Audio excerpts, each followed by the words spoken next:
días son estos de Elías, declaran palabra de Dios. Y días también de Moisés, tu siervo, justicia reinando otra vez. Dios les bendiga, hermanos. En esta noche una vez más damos gracias al Padre que nos permite una vez más estar reunidos aquí, ¿verdad? Virtualmente, para poder seguir estudiando lo que empezamos la semana pasada. Bueno, agradecemos al Padre Eterno que nos da la vida y que nos da esa gracia y esa avidez por conocer más y más de su Escritura. Bueno, sin más preámbulo, queremos recordarle, ¿verdad?, que el librito que usted tiene, el folleto, pues es una guía y aquí vamos a decir ciertas cosas, vamos a ampliar, a lo mejor por el tiempo omitimos ciertos detalles y también esperamos que usted tenga sus preguntas por los detalles que omitimos o por las inquietudes que resultan de la explicación, ¿verdad? Bueno, la semana pasada vimos qué es el judaísmo, ya entendimos varias cosas, entendimos una de las cosas que hemos estado de alguna manera platicando con los hermanos, es que pensaban de que el judaísmo era una sola cosa, pero ya entendieron de que hay varias corrientes, vertientes. Claro, todos se basan en la Torá, pero hay unos que no creen en Yeshua como el Salvador, lo niegan, ¿verdad? Y acuérdense lo que dice el apóstol Pablo. El apóstol Pablo dice que la ceguera de los judíos es momentánea. Y otra de las cosas que también es relevante recordarle es de que no nos tenemos que hacer judíos para poder seguir a Yeshua, ¿verdad? Somos gentiles o ex gentiles, como muchos dicen, pero lo importante es saber eso porque la gente le tiene miedo a estudiar un poco de judaísmo. Y eso es importante, ¿verdad? Porque la gente con esos temores no quiere avanzar y comienza a criticar muchas cosas. Pero bueno, aquí estamos para aprender. Entonces, en el folleto quisiera antes de hablar del tema, el tema número 2, que es saduceos, fariseos, esenios y celotes, ¿verdad? Y luego vamos a explicar un poco. Quisiera hacerle un comentario rápidamente, así de 5 minutos. Ahí en el folleto hay una frase al principio que dice: saliendo de Roma, camino a Jerusalén. ¿Por qué la digo? La escribí ahí, ¿verdad? Esa es una frase que yo creo que merece unos minutos de explicación. Es grande, es bien amplia, pero por el tiempo vamos a tratar de ser prolijos y rápidos. Bueno, usted sabe que el cuerpo del Mesías, o la Quejilá, o la iglesia del Mesías empezó o la iglesia de Cristo, pues diríamos, ¿verdad? Empezó en Jerusalén, y por cuestiones políticas, por cuestiones que vamos a estudiar poco a poco, terminó en Roma, ¿verdad? Y ahí se torcieron muchas cosas, el helenismo, los griegos, la cultura griega se mezcló con muchas ideas judías, y bueno, y se estableció, usted sabe, en el año 325, en el Concilio de Nicea, ya de alguna manera se identificó la iglesia católica cristiana. Bueno, y ahí hubo un gran rompimiento con el judaísmo original, que es el que Yeshua vivía, porque acuérdense que Yeshua era judío, vivía como judío, comía como judío. Entonces, hoy estamos viviendo tiempos proféticos, y esto yo lo vi hace mucho tiempo, ¿verdad? Que el judaísmo se está metiendo dentro de las congregaciones, y si no tenemos el conocimiento, vamos a judaizar, y Pablo dice que no debemos judaizar, ¿verdad?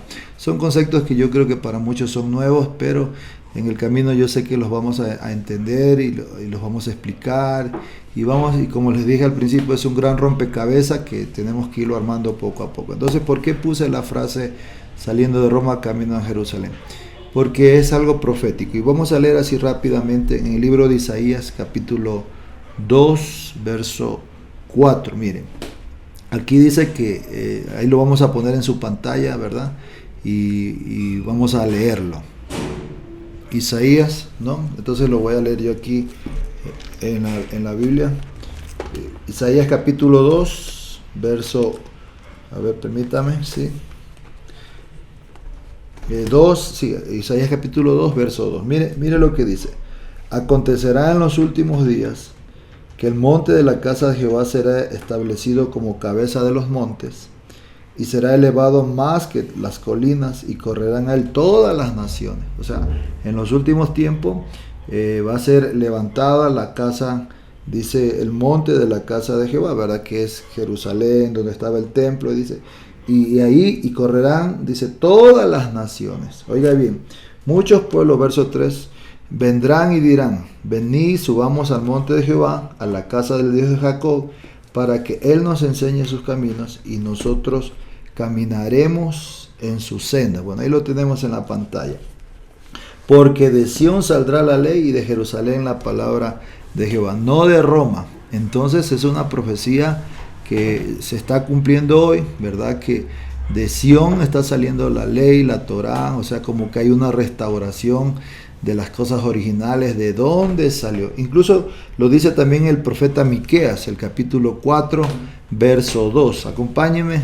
Estoy pasando rápidamente solo por lo escrito, como le decía al principio que dijimos esta frase, saliendo de Roma y camino a Jerusalén. Bueno, vendrán muchas naciones y dirán, venid y subamos al monte de Jehová y a la casa del Dios de Jacob, y nos enseñará en sus caminos, y andaremos por sus veredas, porque de Sión saldrá la ley, y de Jerusalén la palabra de Jehová. Entonces está profetizado que al final de los tiempos las naciones volverán a Jerusalén. Pero hay un problema.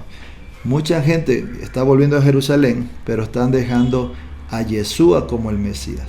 Entonces nosotros queremos ir camino a Jerusalén, pero no dejar a Yeshua como el Mesías. Él es nuestro Mesías.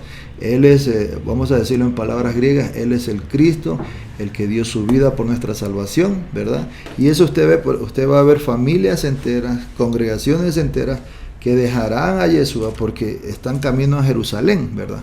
Entonces es una profecía. Y también hay una profecía en el libro de Zacarías 8:23 para confirmar. Y este tema es muy amplio, hermanos, pero solo por lo dicho. Y usted, si quiere, puede hacer sus preguntas al final. Entonces dice Zacarías 8:23. Dice, así ha dicho Jehová de los ejércitos, en aquellos días acontecerá que 10 hombres de las naciones, o sea, gentiles, de toda lengua, tomarán del manto a un judío, diciendo, iremos con vosotros porque hemos oído que Dios está con vosotros. Entonces está profetizado que mucha gente, no importa la religión, si es católico, mormón, testigo de Jehová, están volviendo otra vez a Jerusalén, a donde empezó todo. Y dice que al final se tomará, dice, 10 de las naciones de un manto de un judío y le dirán, iremos contigo porque hemos sabido de que Dios los ha vuelto a visitar. Pero el problema es de qué judío nos vamos a tomar. De judío, el manto de qué judío vamos a tomar. De judíos que creen en Yeshua o judíos que no creen en Yeshua. Así que hoy vivimos tiempos de revelaciones y tenemos que prepararnos. Entonces, esta pequeña introducción o aclaración, ¿verdad? Es por lo que dijimos desde el principio. Y ahí está la Biblia, usted la puede meditar. Y como decimos siempre, no nos crean a nosotros. Dios le ha dado a ustedes cerebro, piense, analice, revise, profundice, mire usted, busque información y estamos prestos también para resolver cualquier inquietud. Bueno, entonces hoy día vamos a hablar, hermanos, en el segundo tema, vamos a hablar sobre saduceos, fariseos, esenios y celotes. ¿Por qué es importante este tema? Fíjese bien, ¿por qué es importante? Acuérdese de que uno de los sentidos de estos estudios son entender en qué contexto Jesús histórico, oiga bien, histórico, religioso, se movía, porque no es nuestro contexto, no es nuestro tiempo. ¿Cómo pensaban antiguamente? ¿Por qué Jesús tuvo unos diálogos diferentes con unos, diferentes con otros? ¿Verdad? Entonces estos grupos, que no solamente eran grupos religiosos, sino eran grupos políticos, eran los que interactuaban con el Señor. Y aquí, y es importante entender esto, porque de aquí sale la idea de muchos de que Jesús vino a establecer otra religión. Pero eso lo dice la gente que no ha profundizado. Acuérdense que el mismo Jesús en el capítulo 4 del libro de Mateo dice: yo no he venido a abrogar la ley, yo he venido a cumplirla. Entonces, si las mismas palabras de Jesús lo dijo por su boca, ¿cómo nosotros vamos a decir que Jesús formó otra iglesia, otro movimiento? Es a veces por ese malentendido de que no entendemos qué es un fariseo, un saduceo, un celote. Y son, como les decía, son los grupos políticos y religiosos que interactuaron con el Señor. Entonces, entendiéndolos un poquito a ellos, vamos a entender algunos dichos de la boca del Señor. Y vamos a entender también nosotros cuando leamos el Nuevo Testamento, o como dice en hebreo el Brit Hadasha, vamos a tener otra proyección de cómo leerlo de alguna manera. Bueno, entonces vamos a empezar con el primero, los saduceos. ¿Qué significa la palabra saduceo? La palabra saduceo viene del hebreo sedukim, que también significa justicia. Sedukim, que significa justicia o rectitud. Otros dicen que los saduceos, la palabra saduceo viene de Sadok. Sadok, ¿quién era Sadok? Sadok fue un sumo sacerdote del tiempo de David. Entonces de ahí viene la palabra saduceo, ¿verdad? De Sadok. Entonces, acuérdense, saduceo significa justicia o rectitud. Estos saduceos, dice que su origen se remonta 200 años antes de la venida de Jesús. ¿Y qué pasó? ¿Por qué aparecieron? Estos saduceos, si usted se da cuenta, eran los descendientes de los levitas, de los sacerdotes, y cuando vieron 200 años antes que el templo de Jerusalén había sido contaminado porque los griegos habían invadido Jerusalén, entonces se levantaron en armas. Acuérdese, Macabeos, acuérdese que las Biblias católicas tienen primera de Macabeo, segunda de Macabeo, tercera de Macabeo. Entonces es en ese tiempo cuando se levantan los saduceos. Entonces los saduceos eran parte de los levitas, de los sacerdotes que se levantaron para pelear contra aquellos que ocupaban el templo de Jerusalén, ¿verdad? Y como eran los sacerdotes, los sumos sacerdotes, imagínense, ellos eran los que tenían el poder. Y dice la historia que lo conformaban la gente rica, el grupo de los saduceos, porque no solo luego se quedaron solo como sacerdotes, ¿verdad? Sino también ya gente rica, poderosa, y se volvieron la élite gobernante del tiempo de Jesús, ¿verdad?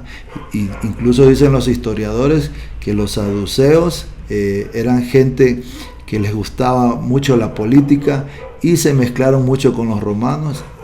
Y por eso dice que aún el templo de Jerusalén, que estaba a cargo de los saduceos, estaba contaminado.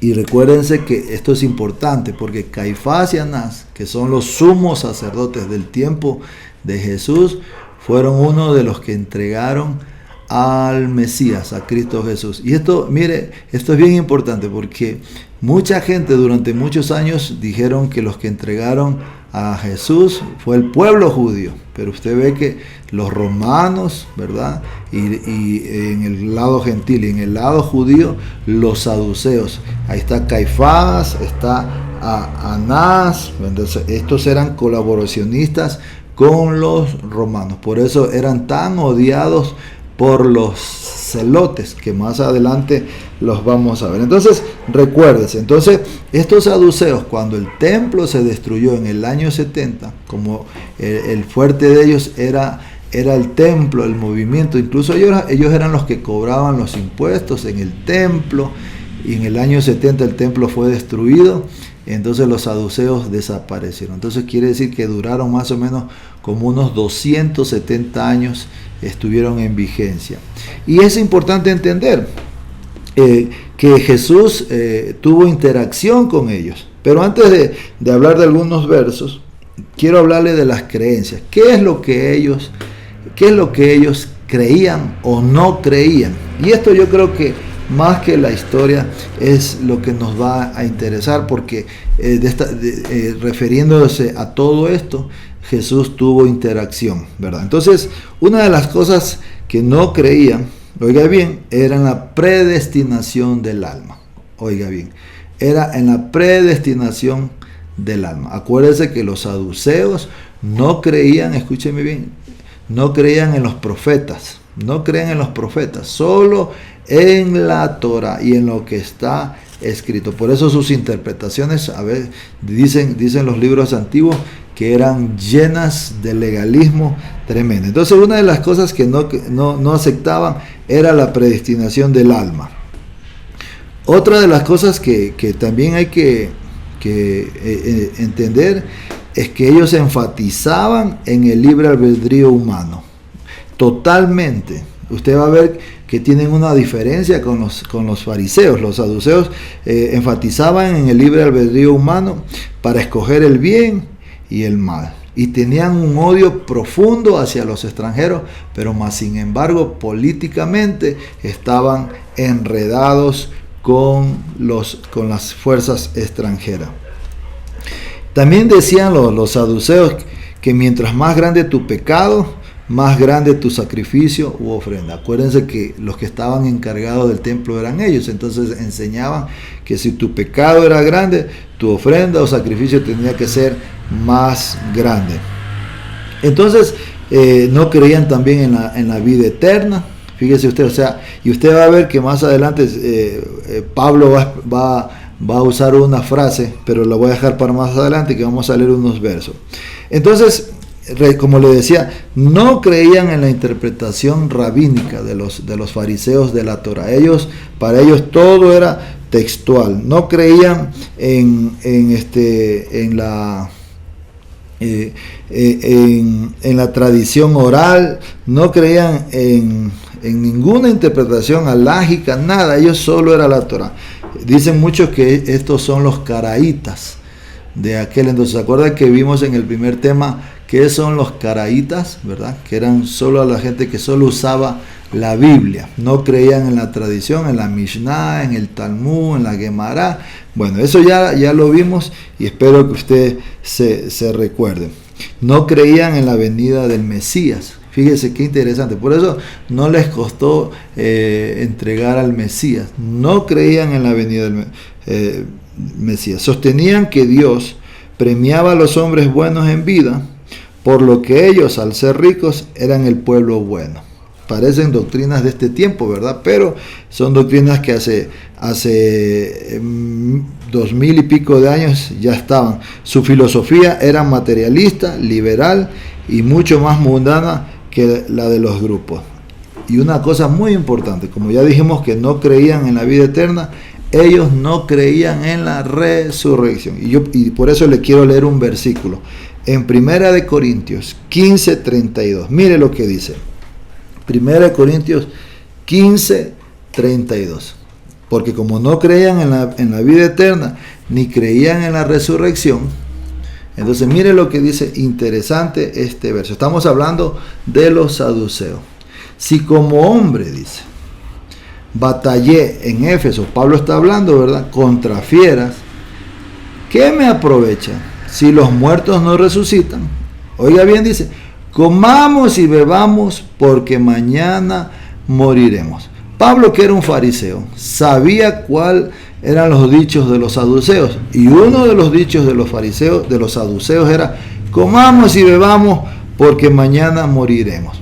¿Por qué? Porque no creían en la vida eterna, ni creían en la resurrección de los muertos. Entonces, Jesús, oiga bien, en el libro de Mateo, capítulo 22, verso 29, tuvo una experiencia con ellos. le fueron a preguntar, no sé si usted ha leído los versos anteriores a estos versos, dice que el Señor lo fueron a tentar, a preguntarle sobre aquella mujer que se había casado con 7 hermanos. Y cuando murió y resucitó, ¿de quién? Dice, ¿de quién será esposa? Entonces el Señor le responde de esta manera a los saduceos, no a los fariseos. Entonces respondiendo Jesús les dijo, erráis ignorando las escrituras y el poder de Dios. Yo quiero que sepa y quiero que vea que aquí le está hablando a los que están encargados del templo. Y Jesús les está diciendo, ignoran las escrituras y el poder de Dios. Entonces la vida eterna y la resurrección son parte de la escritura y son parte del poder de Dios. Miren lo que dice el verso 31. Entonces sigue Jesús respondiéndoles y dice, en cuanto a la resurrección de los muertos, o sea, son ignorantes en cuanto a la resurrección de los muertos.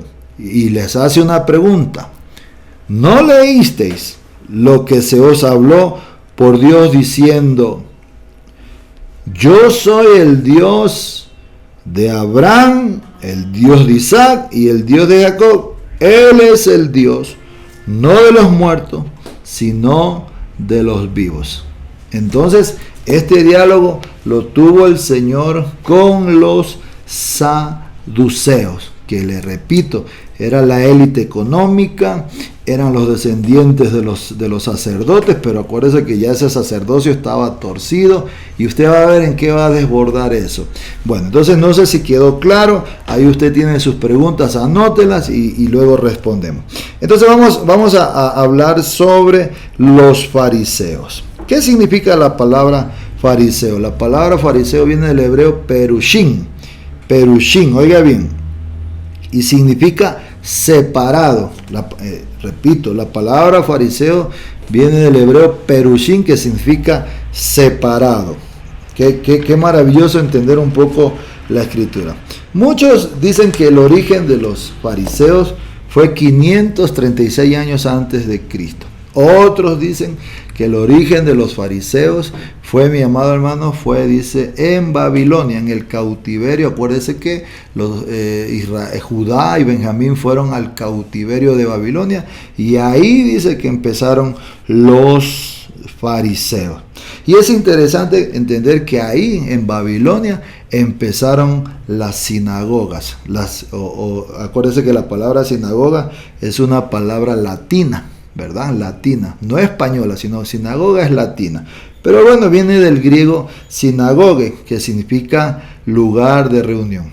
Y en hebreo ese lugar de reunión es Bet Knesset. Acuérdense, Bet Knesset. Entonces, los fariseos eran el grupo más numeroso. Los saduceos dicen que solo había como 10,000 saduceos. Acuérdense que estamos hablando de que ellos eran un grupo político y un grupo también religioso. Entonces era la gran mayoría. Ellos hicieron interpretaciones de la Torá y la gran mayoría del pueblo las aceptaba. Los saduceos no se llevaban bien con los fariseos, porque por cuestiones doctrinales, y no solo doctrinales, sino por cuestiones políticas, porque como los fariseos de alguna manera eran los del pueblo, las multitudes los seguían, en cambio los saduceos eran los del templo, la élite de los millonarios, de los ricos, y la gente los detestaba. Imagínense que ya en aquel entonces ya había conflictos, ya había diferentes maneras de ver la Torá, ¿verdad? Entonces, la política de los fariseos, ¿cuál era? La política de los fariseos, mis hermanos, era hacer discípulos, que la Torá corra, que la Torá fluya. En cambio, la política de los saduceos, estoy haciendo una pequeña cosa, era tener el poder. Y por eso usted ve que al final, cuando Roma hubo la revuelta en el año 70, estoy hablando de los saduceos, haciendo una comparación, les quitó el poder y los saduceos comenzaron a declinar. Y ya cuando el templo fue destruido, los saduceos desaparecieron y dicen que hoy día son los caraítas. Pero cuando el templo fue destruido, fue cuando los fariseos, oiga bien, fue cuando los fariseos tomaron más poder. ¿Por qué? Porque no había templo, no había cómo hacer culto, no había cómo hacer sacrificios, entonces tuvieron que hacer una ingeniería espiritual para que el judaísmo no se muera. Y esto usted lo puede ver muy en la historia del pueblo judío. Entonces, los fariseos, como decíamos, vienen de la palabra perushim, que significa separado. Entonces, su origen es 587 años antes del Señor, y otros dicen que en Babilonia. Y bueno, entonces, quiero decirle un ejemplo para que usted vea qué es lo que ellos creían. Y es más, con ellos fueron los con quienes más el Señor interactuó. Incluso hoy, en la actualidad, cuando decimos fariseos, a nuestra cabeza se nos viene la idea de alguien hipócrita, ¿verdad? Pero eso es un razonamiento, como diría, generalizado, que no tiene fundamento, sino que alguien habrá dicho alguna vez que ser fariseo es sinónimo de hipocresía, ¿verdad? Pero habrá sido alguien que nunca se tomó el tiempo de estudiar. Incluso muchos dicen que Jesús estudió con los fariseos. Y entonces, fíjese, es interesante.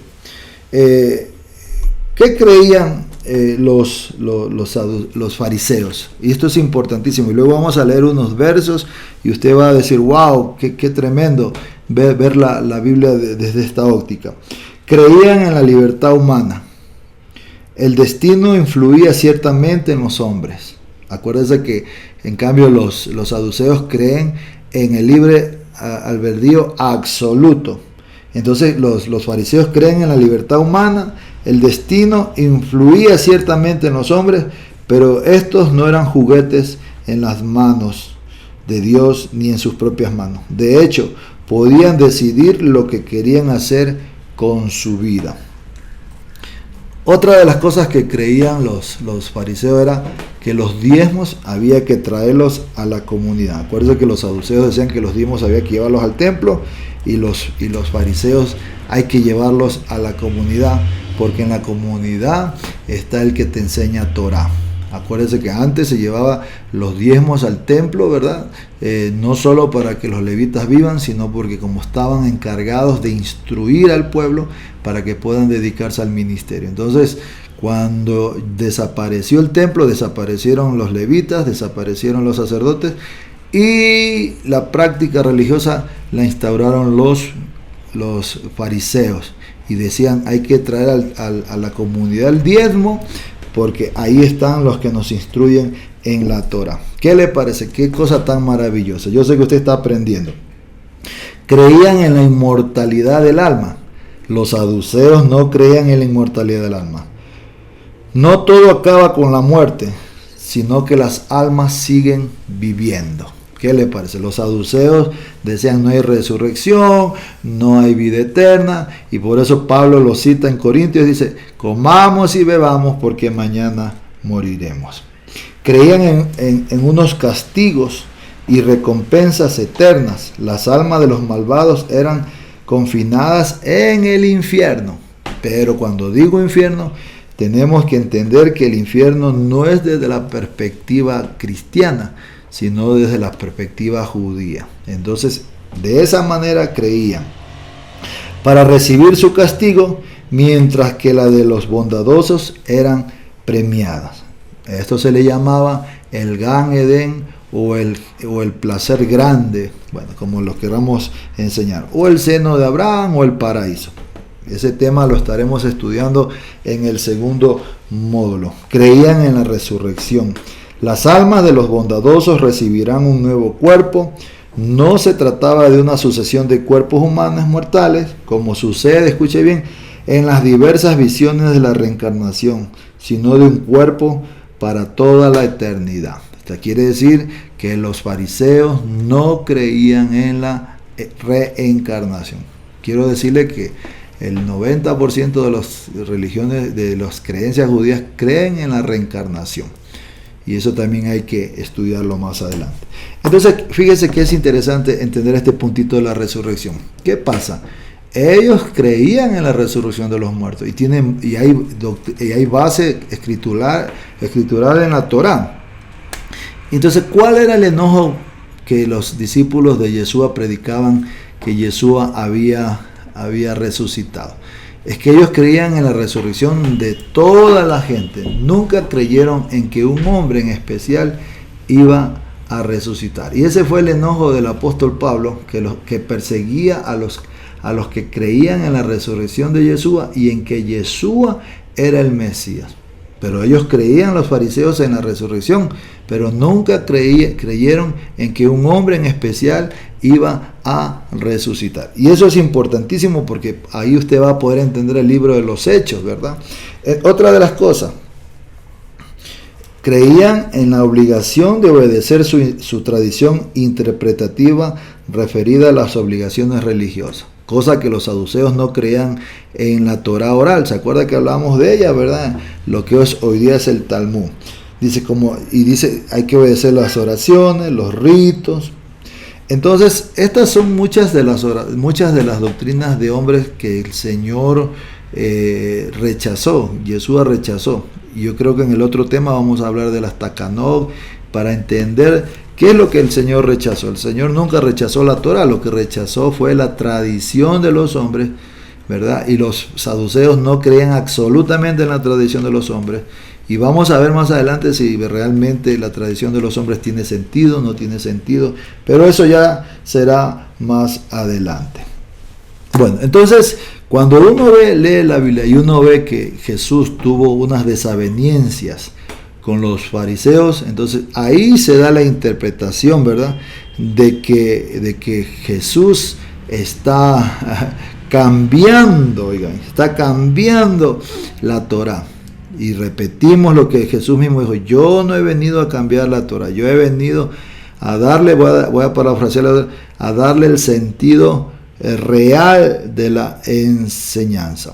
Entonces, estos fariseos, ¿verdad?, que su nombre viene de Perushim, que significa separado, era gente que sí, realmente se separaron de muchas cuestiones políticas, pecaminosas, pero también había fariseos que de alguna manera también no eran tan buenas personas.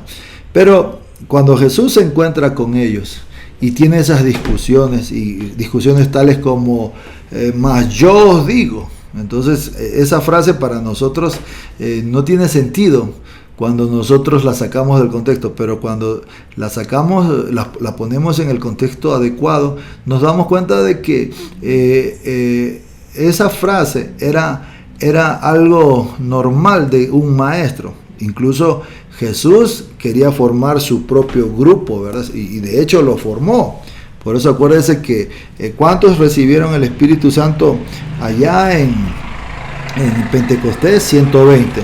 Y ese es un número simbólico que significa los 120 ancianos del Sanedrín, como que diciendo Yeshua, también este es mi grupo, ¿verdad? O lo que llamamos nosotros hoy día el cuerpo del Señor. Entonces yo le podría decir, lo que estaba haciendo Jesús o Yeshua, estaba creando su propia escuela, porque cada rabino lo podía hacer. El problema, ¿sabe cuándo se suscitó el problema? Cuando sus alumnos lo comenzaron a proclamar que Él es el Mesías. Entonces ahí empezó un gran problema ya político, no solo religioso, sino político. Bueno, entonces volvamos al punto de las desavenencias, ¿verdad? Entonces ahí pareciera ser que los fariseos eran malos. No, era su manera de ¿cómo le diría? Esos debates que tenían escriturales. Hoy nosotros no tenemos esa cultura porque mucha gente cree que uno tiene que pensar como ellos, creer como ellos. En ese entonces no había. Incluso dice el Talmud, ¿verdad? El Talmud, acuérdense que ya hablamos del Talmud, dice que en el tiempo de Yeshua, ¿verdad?, había 7 grupos de fariseos. 7 grupos de fariseos. Y lo fui a buscar a mis escritos y se los voy a decir rápidamente y a usted le va a hacer clic. El primer fariseísmo es el acuesta. ¿Qué significa el fariseo acuestas? Es el que confía en sus propias obras para justificarse delante de Dios. Acuérdese de aquel fariseo que dijo: Señor, yo no soy como aquella parábola que el Señor habló de los dos que fueron a orar, el publicano y el fariseo. Entonces a ese fariseísmo se le llamaba el fariseísmo a cuesta, o sea, confiaba en sus propias obras para justificarse. El fariseísmo que espera un poco, ese lo vemos en Gamaliel, el maestro de Pablo, que cuando tomaron a Pedro y a Juan para que ya no prediquen, dijo: no nos metamos con ellos, mejor esperemos, ¿verdad? Porque si este movimiento es de Dios, nadie lo va a poder detener. También están los fariseos con contusiones. Esos fariseos con contusiones son los que se golpeaban, se flagelaban, incluso vivían célibes toda su vida. Quiere decir que se daban un fuerte trato a su cuerpo. También están los fariseos manos de martillo.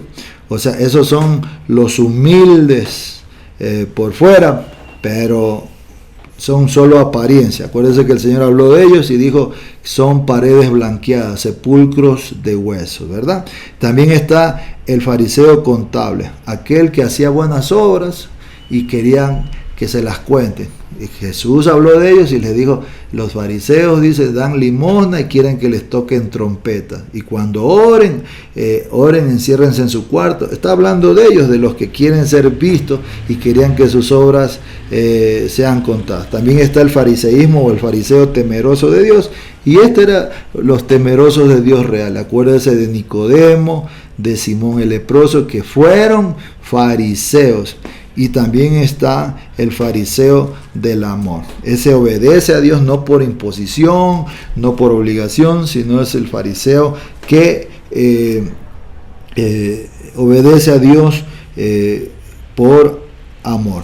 Los fariseos tenían un detalle que el Señor se los criticó, ¿verdad? Defendían mucho la Torah oral. Y hoy vemos quiénes son los descendientes de los fariseos.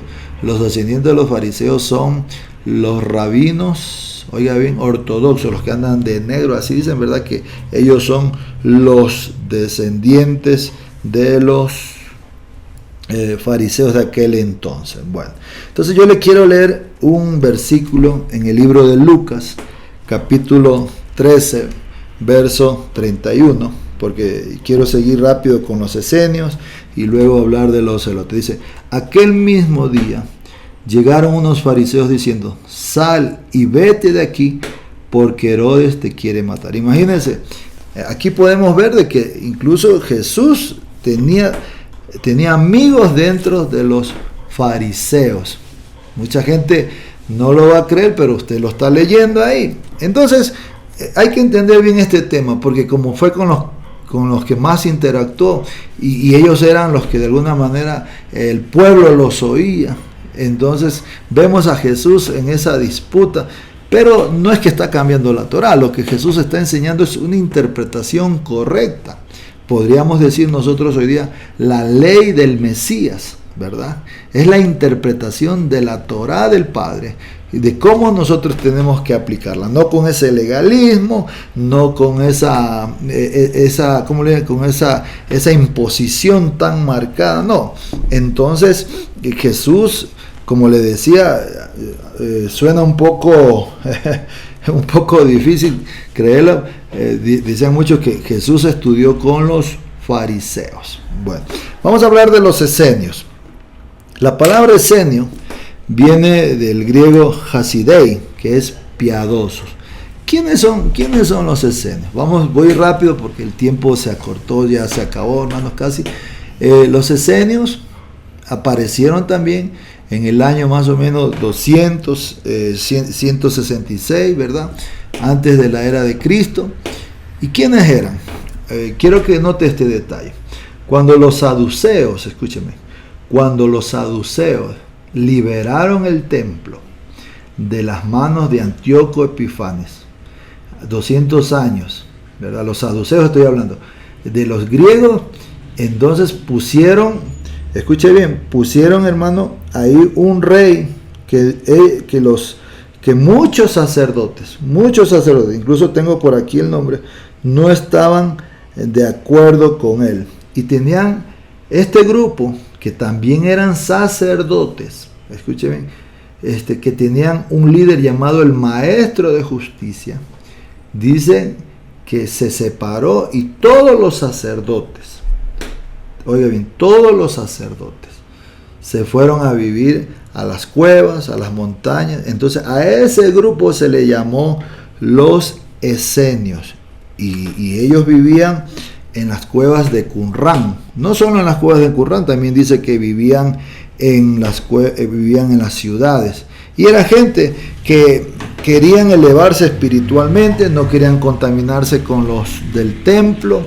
Incluso muchos dicen que Juan el Bautista, escuche bien, que era sacerdote, era un esenio. Dicen, ¿por qué? Porque usted lo ve a Juan el Bautista vestido de piel de camello, comiendo miel de abeja. Vamos a leerlo, ¿verdad? Eso está, aquí lo tenía anotado.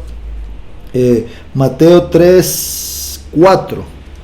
Entonces, porque ese era el estilo de vida que tomaron, de austeridad. Incluso fueron gente que estudiaron medicina natural.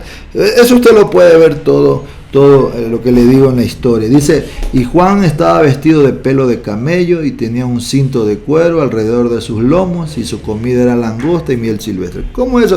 Si Juan el Bautista era levita, sacerdote, pero siguiendo la línea de los esenios, que originalmente eran sacerdotes, y por ver la corrupción que pasaban, porque los macabeos, en vez de poner un descendiente de la tribu de Judá, pusieron uno de su tribu, y no les gustó, y dijeron, están impurificando la dinastía y están impurificando el templo, y los esenios se fueron a vivir aparte, ¿no?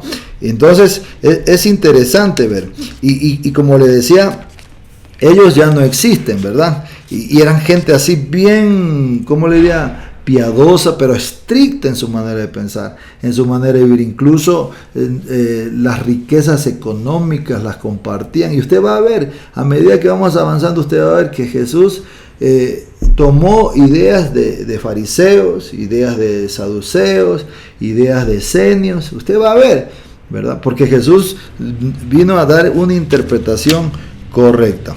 Incluso hoy, en el 1940, se descubrieron los manuscritos de las cuevas del Mar Muerto. ¿Y quiénes fueron los que escribieron todos estos escritos? Fueron los esenios, que vivían, dice, en casi un número de 2000. Entonces, ¿qué creían los esenios? Acuérdense quiénes eran los esenios.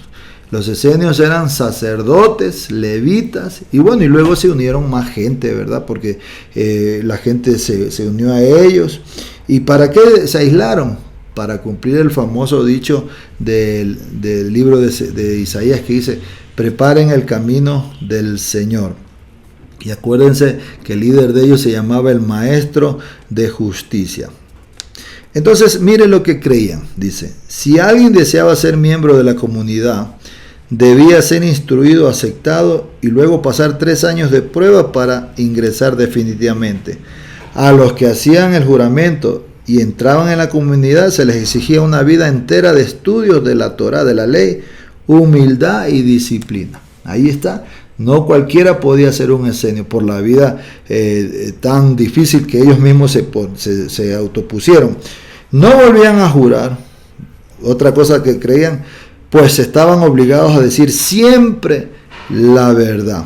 Sus bienes, oiga bien, sus bienes pasaban a ser parte de toda la comunidad, y al igual que los frutos del trabajo personal se distribuían según las necesidades de cada uno, dejando una parte para auxiliar a los pobres, viudas, huérfanos, mujeres solteras de edad, desempleados, forasteros y esclavos fugitivos que sin ser integrantes de la comunidad requerían ayuda. Acuérdense, este pensamiento es de la iglesia del principio, que se dice, ¿verdad?, que todas las cosas tenían en común, vendían todas las cosas. Ahí ve usted algo de la doctrina de los esenios, ahí en los primeros creyentes en Yeshua como Mesías. Y es interesante entender de que esta misma enseñanza, cuando fue un joven rico, le preguntó al maestro, a Jesús, le dijo, ¿qué haré para heredar la vida eterna? Entonces le dijo, vende todas las cosas y dáselas a los pobres. Ese pensamiento lo sacó de la escuela de los esenios. Oiga, entonces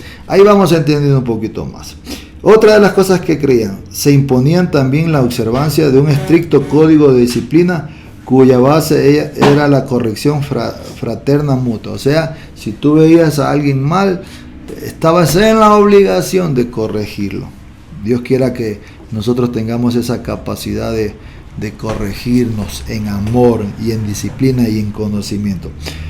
Por lo general, dice, las mujeres eran aceptadas dentro de la comunidad y los hombres practicaban el celibato toda su vida, aunque el historiador judío, ¿verdad?, del primer siglo, Flavio Josefo, dice que una parte de los esenios sí permitía el matrimonio, y entre las normas del Qur'án se reconoce claramente la opción de casarse, pero no exige pero se exige monogamia estricta. Fíjese que el celibato, ¿quiénes son los que aplican el celibato?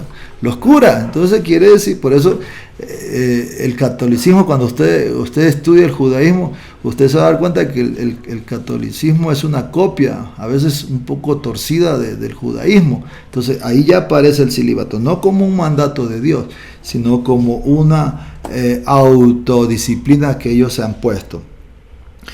Entonces administraban la interpretación última de la ley que había sido revelada a su fundador, ¿a quién? Al maestro de justicia. O sea, tenían su maestro, y es sorprendente, hermanos, de que ellos sí esperaban al Mesías, al famoso Mesías. Los fariseos también esperaban al Mesías. Pero ¿cuál es la diferencia entre los fariseos y los esenios? Los esenios se enclaustraron, ¿verdad? Se aislaron. En cambio, los fariseos, ellos tenían otro concepto de participar en la Torah. Ellos compartían con el pueblo, ¿verdad?, guardando distancia, pero nunca aislándose. Y es interesante, como le decía, los esenios eran aún más exclusivos que los fariseos, y a veces podían ser más farisaicos que los mismos fariseos. Sin embargo, mientras los fariseos, para salvar una propiedad, permitían que en sábados, oiga bien, se sacara de un pozo a una reja accidentada, tenían una interpretación diferente de los fariseos del sábado. Mateo dice, ¿verdad? Dice Mateo 12:11. Voy a leerle Mateo 12:11. Mire lo que dice Mateo 12:11. No sé si lo tenemos ahí en la pantalla. Dice, pero él les dijo, ¿qué hombre hay entre vosotros que tenga una oveja que si ésta cae en un pozo en sábado no le echará mano y la sacará? Mire, ahí está, esa es la interpretación que Jesús está dando. Pero se oponían, dice, a curar a las personas en sábado. Los esenios, en cambio, o sea, a diferencia de los fariseos, se oponían a rescatar una vaca de un pozo el sábado, pero a la vez, si se trataba del accidente de una persona un sábado, exigían quitarse la ropa y rescatar con ella a quien fuera que hubiera caído en el agua. Fíjese qué interesante. O sea, los fariseos decían, si se cae un animal en un pozo, mire la diferencia, si se cae un animal en un pozo, hay que sacarlo, pero si alguien se enfermaba, hay que dejar que pase el Shabbat. En cambio, los esenios tenían otra interpretación, le daban prioridad al ser humano y que el animal pues se quede ahí. ¿Qué les parece? Ya estamos hablando de interpretaciones. Por eso tratar de interpretar la Torah nosotros con nuestra mente del siglo XXI es bien complejo. Tenemos que saber de alguna manera estos puntos también para saber que antes de que las iglesias que hoy día conocemos como iglesias tienen sus doctrinas, sepamos, hermanos, que ya hubo hace miles de años gente que ya tenía sus posiciones también en este sentido. Y por último, tenemos 10 minutos, los celotes. ¿Quiénes son los celotes? Volvemos. Los celotes, dicen muchos que venían de los fariseos. Ese es su origen. Y la palabra celote, ¿verdad? Usted puede ver, la palabra celote viene del hebreo canaí, que significa emulador, celoso, admirador. Entonces, pero también acuérdese de que en el tiempo de Jesús, los que gobernaban o los que dominaban el pueblo o la nación de Israel eran los romanos. Entonces, ellos comenzaron a tener un espíritu de libertad. Entonces, por eso dicen muchos que ellos fueron los primeros guerrilleros, oiga bien, los primeros guerrilleros, porque comenzaron a usar la violencia para ser libres del yugo de los romanos. Y es importante entender eso, porque Jesús también interactuó con ellos. Incluso dicen muchos, oiga, hace como unos meses estudiando un tema de esto, un profesor dice que han llegado a la conclusión, es una conclusión que dicen los historiadores, que Judas Iscariote era un celote. ¿Por qué? Porque Judas Iscariote quería que el Mesías se manifieste para la liberación de Israel, pero ellos lo querían de una manera no religiosa como nosotros entendemos, sino una cuestión política, una cuestión hasta de guerra. Y su influencia se ve, hermanos, ¿verdad?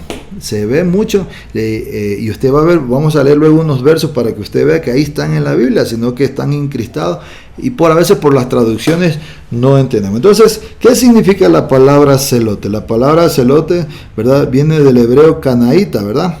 Canaí, que significa ser celoso de Dios, o admirador, o seguidor, ¿verdad? Entonces, ¿cuál era su política? Querían un Estado de Israel libre. O sea, querían poner al hijo de David para que vuelva a reinar. Miren, no es una cuestión ni espiritual, hermanos, sino es una cuestión política. Para que reine y sean liberados del yugo de los romanos. O sea, ellos creían en un libertador, en un Mesías libertador. Yo quisiera que usted analice, para los judíos la idea de un Mesías no era extraña.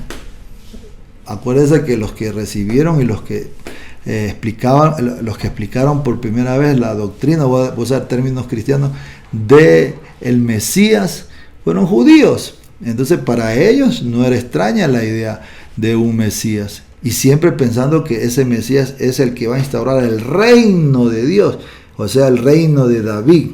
Porque por eso el Mesías tiene que ser descendiente directo del rey David. Entonces estos celotes tenían por costumbre apoyar a todos los que se proclamaban, escuche bien, Mesías en Israel. Los arengaban y los apoyaban. Incluso hay escritos, y la historia narra, dice que desde el año 6 antes de Cristo hasta el año 72 después de Cristo, 24 personas se proclamaron Mesías de Israel. Entonces, quiero decirle que el problema en Israel no era el Mesías. El problema fue cuando Cristo, Jesús, nuestro Señor Jesús, se proclamó el Mesías por la resurrección. Y ahí usted va a entender muchos versos. Entonces quiero leerle así rápidamente unos versos de los celotes para que usted vea rápidamente. Y le recomiendo lea un poco sobre la revuelta de Masada. Ahí yo la sé, pero le dejo como tarea. Si le interesa puede leer, porque ahí se ve el último resquicio de los celotes. Pero bueno, vamos a leer entonces primero, leamos antes de Mateo, Hechos 5:37. Y usted va a ver que aquí se ve un celote, un revolucionario. Dice aquí, después de o sea, hablando de otro que se había levantado, se levantó Judas Galileo en los días del censo y llevó en pos de sí a mucho pueblo. Pereció también él, y todos los que le obedecían fueron dispersados. Uno lee esto y uno no tiene ni idea de qué está hablando aquí Lucas, ¿verdad? Pero realmente Lucas está hablando de alguien llamado Judas. Incluso hay otro, anteriormente a este verso, que se proclamaron los Mesías. ¿Y quiénes arengaron a ese Judas? Fueron los celotes, porque acuérdense que los celotes eran los revolucionarios, eran los guerrilleros. Y acuérdense que hablamos, no sé si hablamos, se acuerda que ellos usaban una navaja curva que se llama sica, y asesinaban a todos aquellos que se adherían al círculo poderoso de los romanos. Por eso odiaban, los celotes odiaban a los saduceos y los mataban, ¿verdad?, clavándoles la sica, y de ahí viene la palabra sicario, o sea, eran matones a sueldos, ¿verdad? Bueno, oiga, entonces este Judas es uno que se proclamó también el Mesías, ¿verdad? Pero hay un detalle: no resucitó. Y el problema fue ese, que como nuestro Yeshua, gloria a Dios, resucitó. Y ese es el problema, porque tampoco estaba en la mente de los fariseos de que un solo hombre resucitara. Vamos a leer otro. Entonces, Mateo 27:15. Vamos a interpretar a la luz de lo que estamos diciendo. ¿Ya? Mateo 27:15. Siga, ya puede hacer sus preguntas si quiere, porque ya hemos terminado, el tiempo se nos agotó y qué rápido que se va el tiempo. O todavía tenemos minutos. Mateo 27, ¿verdad? Permítame ver, voy a buscar aquí en la Biblia. Mateo 27. Bueno, ¿cuál es el verso? 26, ¿no? Permítame. 37, ¿no es cierto? A ver.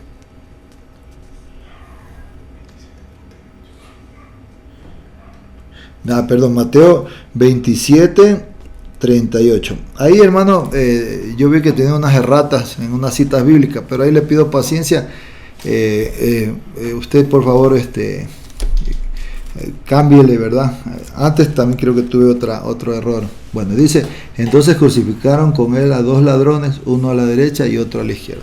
Muchos estudiosos de la Torá dicen que estos ladrones no eran ladrones ordinarios, sino que antiguamente a los celotes, que eran gente, como le decía, sicarios, revolucionarios, les decían ladrones. Incluso el mismo Barrabás dice que era un sedicioso, era parte de los celotes.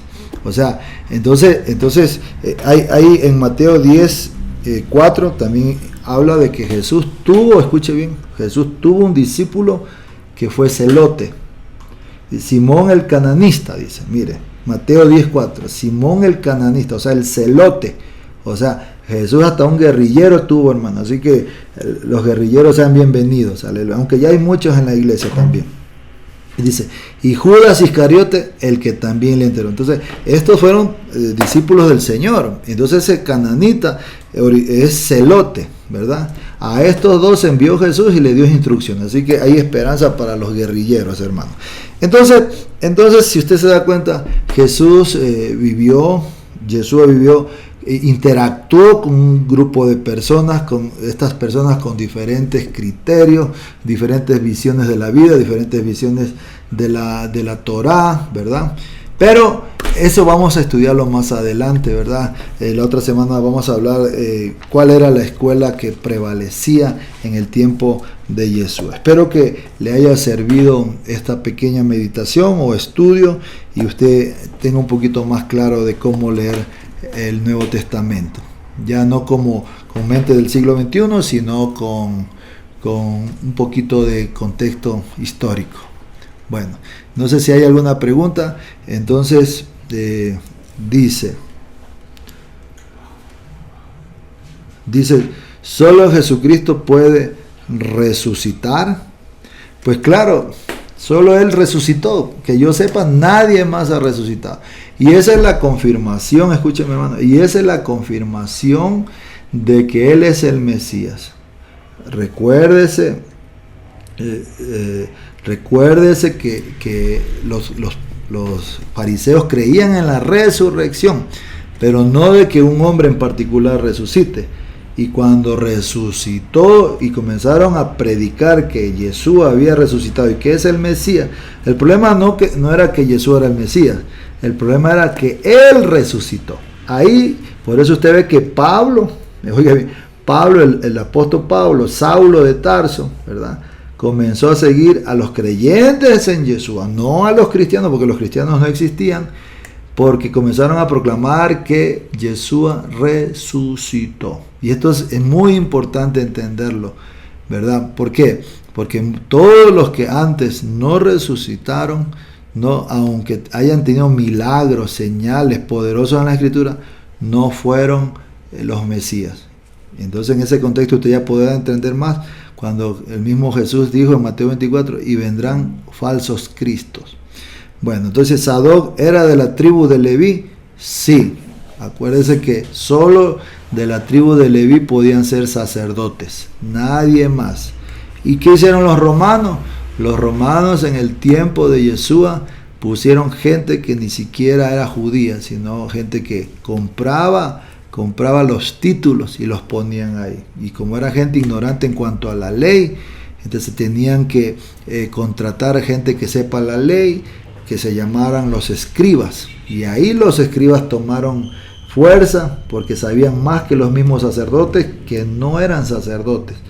Entonces ahí tomaron renombre los escribas, y ahí aparecen los escribas, los fariseos, celotes. Bueno, entonces eso, mis hermanos. Si hay otra pregunta, a ver, estamos aquí. Vamos a dar un minuto.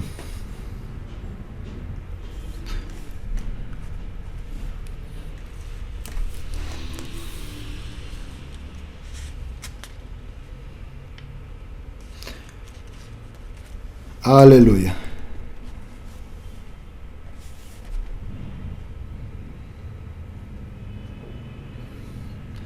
A ver, dice,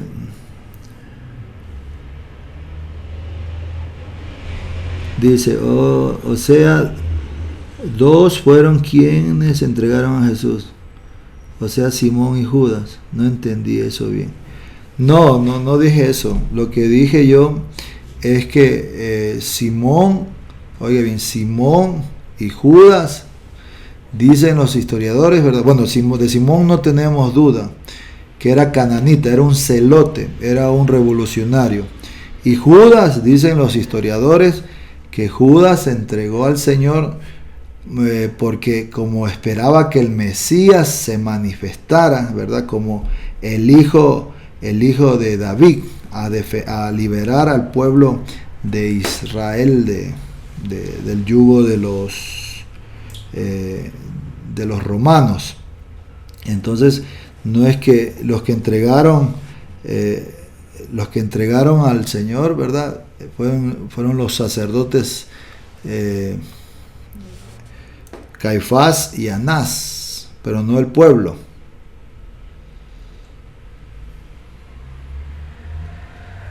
Bueno, entonces no sé, dice, no entendí esa parte. ¿Puede repetir de la imagen que puso? No entendí. ¿Qué imagen? El versículo.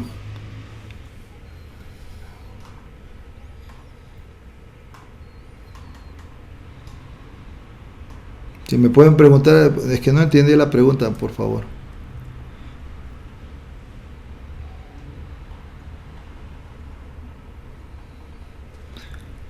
No entendí. Bueno, pero como ahí me van a ver en la iglesia, ahí ya me preguntan, ¿verdad? Bueno, entonces eso es, mis amados hermanos. Espero que esta lección la puedan rumiar, repasar, leer. Y repito, no me crean a mí, por favor. Ustedes también, Dios les ha dado cerebro. Piensen, analicen, profundicen, y sobre todo que a cualquier convicción que lleguen ustedes, que sea que usted haya dado un tiempo para llegar a ella. Que Dios lo bendiga, que el Señor lo guarde, y la próxima semana estamos hablando del siguiente tema.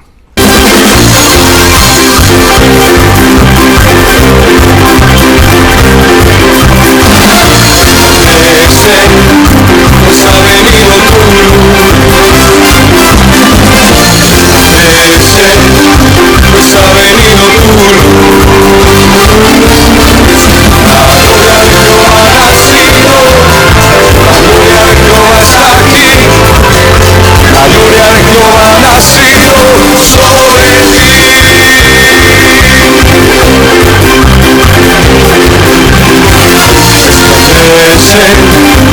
ha venido tú.